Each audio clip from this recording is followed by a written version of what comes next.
قارون بہت بڑا عبادت گزار تھا۔ اس نے 40 سال تک پہاڑ کی غار میں رہ کر عبادت کی اور بنی اسرائیل کی قوم میں عبادت کے اعتبار سے سب سے آگے تھا۔ ابلیس نے اس کو گمراہ کرنے کے لیے مختلف شیاطین روانہ کیے مگر کوئی بھی اس کو گمراہ نہ کر سکا، حتیٰ کہ خود ابلیس اس کے مقابلے کے لیے آیا اور اس کی عبادت گاہ کے قریب آ کر پہاڑ کے ایک جانب عبادت کرنے لگ گیا اور اتنی عبادت کی کہ قارون سے آگے نکل گیا۔ قارون تھک جاتا تھا مگر ابلیس نہیں تھکتا تھا۔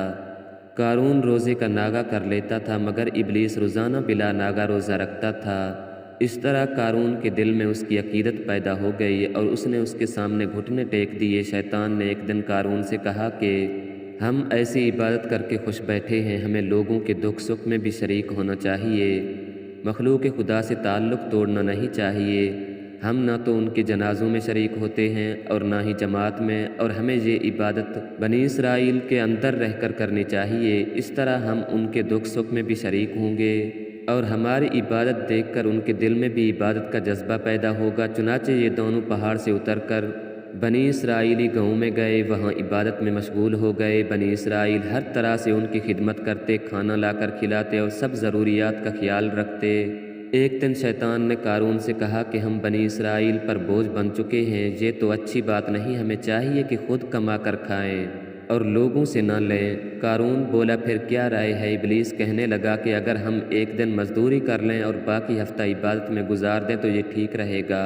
قارون نے اس کی بات مان لی اور اب دونوں نے اس طرح کرنا شروع کر دیا۔ کچھ عرصے کے بعد شیطان نے کہا کہ ہم تو محض اپنے لیے کماتے ہیں، کیا ہی بہتر ہوتا کہ ہم دوسروں پر صدقہ بھی کرتے، آخر بدنی عبادت کے ساتھ مالی عبادت کا بھی بڑا درجہ ہے۔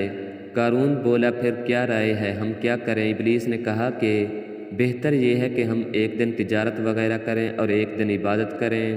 چنانچہ اب دونوں نے یہ کام کرنا شروع کر دیا۔ اب ابلیس نے قارون کو مال و دولت کا چسکا ڈال کر چھوڑ دیا۔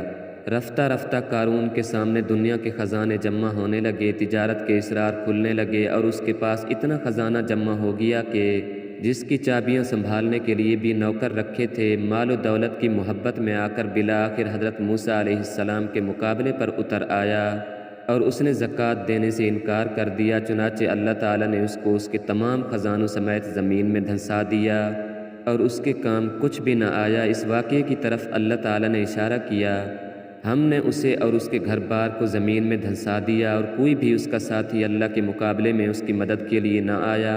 میرے محترم دوستو، حاصل کلام یہ ہے کہ اللہ تعالیٰ مجھ گناہ گار سمیت ہم تمام مسلمانان عالم کو شیطان کے اس طرح کے مکر و فریب سے اپنی پناہ میں رکھے، ہمیں صراط مستقیم پر چلنے کی توفیق عطا فرمائے، آمین۔ ناظرین، مزید معلوماتی ویڈیوز، اسلامک سٹوریز کے لیے ہمارے چینل رشید علی وائس کو لازمی سبسکرائب کریں، ویڈیو کو لائک کریں اور اپنے دوستوں کے ساتھ بھی شیئر کریں۔